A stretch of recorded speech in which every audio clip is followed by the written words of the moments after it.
And most humans are completely unaware that there is a dimension of consciousness in them that is deeper than their personality, their personal self. So they are trapped on the surface level of reality, and that is not a pleasant place to be. We confuse signs, words, numbers, symbols, and ideas with the real world. Most of us would have rather money than tangible wealth, and a great occasion is somehow spoiled for us unless photographed. And to read about it the next day in the newspaper is oddly more fun for us than the original living. And all so-called civilized peoples have increasingly become crazy and self-destructive because through excessive thinking they have lost touch with reality. Reality is the part of you that is eternal. And when you live there, you abide in an absence of fear. And you begin to know that life itself is a sublime experience. And there are no accidents in it at all. And that intelligence, whatever you want to call it, flows through each and every one of us. And the same intelligence that moves a star across the sky moves a thought across your mind. We all must deal with that dark side of our nature, the positive side of our nature.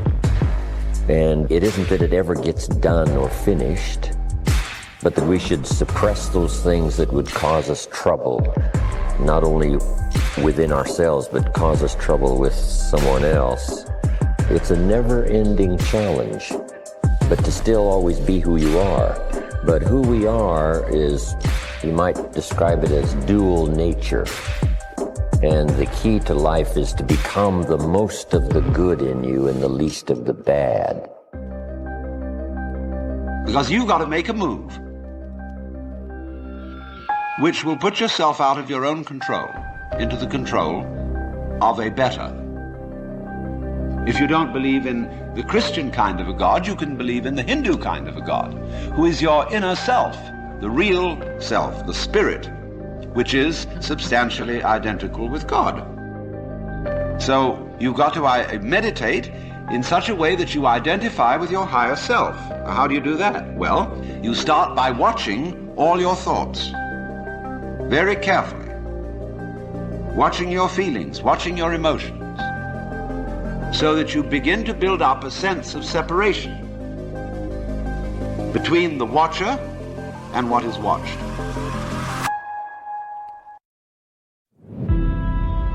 You cannot change conditions or circumstance. You don't have to let them control you. We can't control what's going on outside, but we can control what's going on inside. Unfortunately, I don't think many of us have been raised to really understand that. And it's a lack of understanding that's causing all our problems. We are the only creature on the planet that's totally disoriented in our environment. All the little squirrels, the birds, all the animals are completely at home in their environment. They blend in. You and I are totally disoriented in our environment. We've been given the mental faculties to create our own environment. However, we go right through school and we've never learned that. We have higher faculties, and the average person has no knowledge of how to operate with them. We have perception, the will, reason, imagination, memory, and intuition. Those mental faculties, they're not just words. They're actually mental faculties that we can use to take control over our world and to create the environment that we want. But unfortunately, we grow up, we don't know that. We've been raised to live through by what we see, hear, smell, taste, and touch. We've been raised to be controlled by what's going on outside. As little kids, will you listen to what I'm telling you? Will you look at this?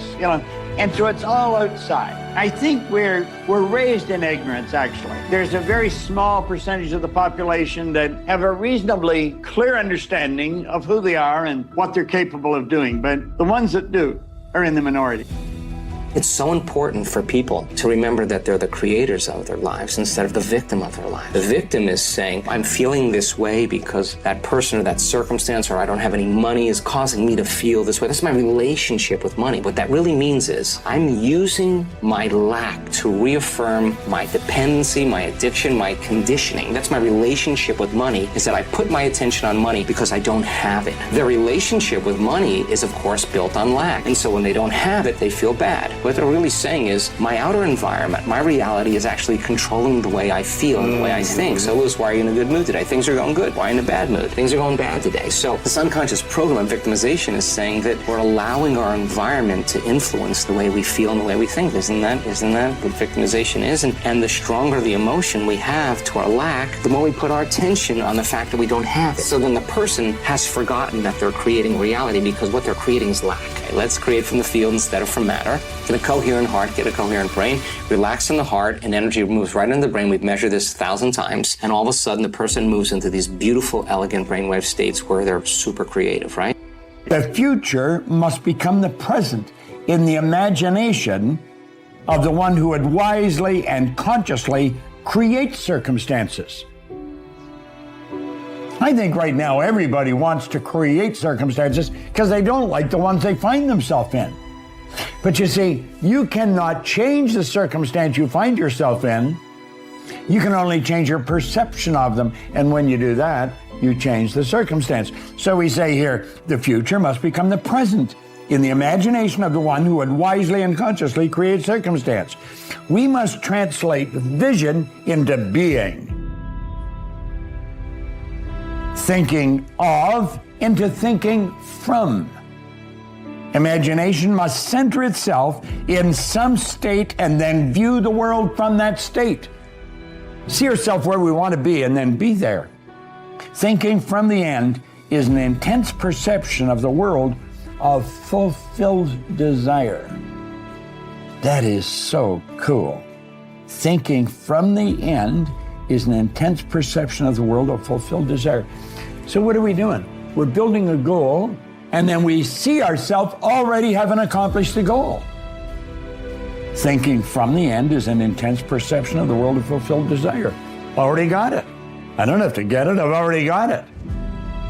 That's an intense perception of the world of fulfilled desire. In other words, you got it. It's here. Now think. Are you thinking from the end or are you thinking of the end? If you're thinking of the end, your thinking is way out there. If you're thinking from the end, you're part of it.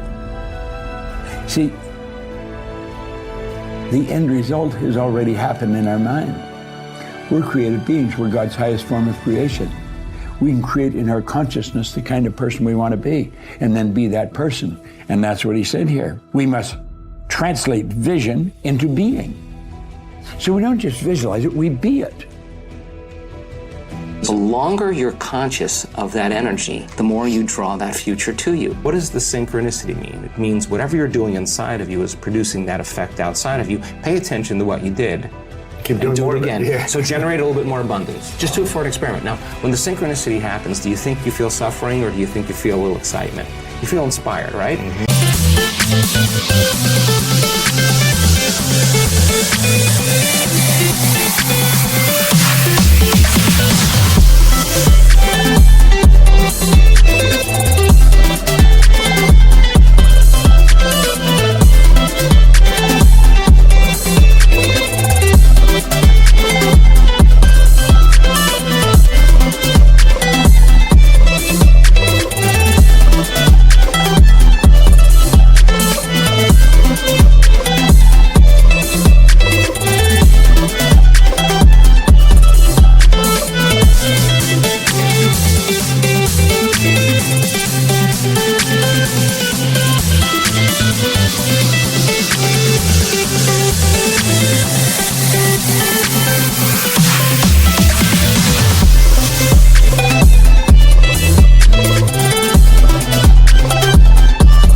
So then that synchronicity is saying, use this energy, use this feeling. It should be easier for you to feel this now and go back and do it again.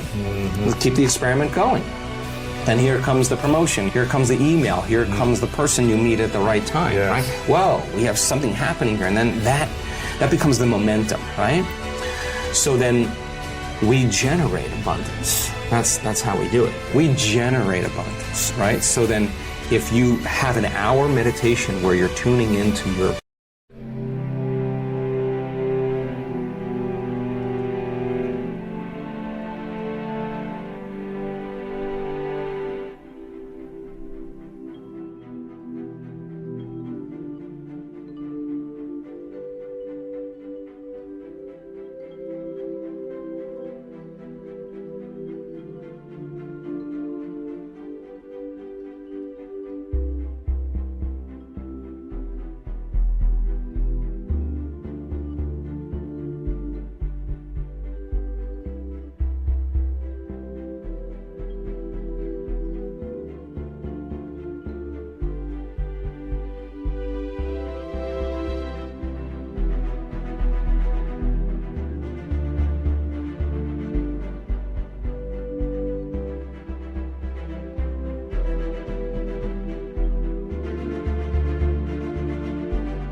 in future, but then you're spending the other 15 hours a day in lack. Don't expect anything to change. You defaulted. You're back to the old energy. And if you say it's that person or that circumstance or that bank account, I'm going to say you're back to the unconscious program of being a victim, right? So then let's go a step further.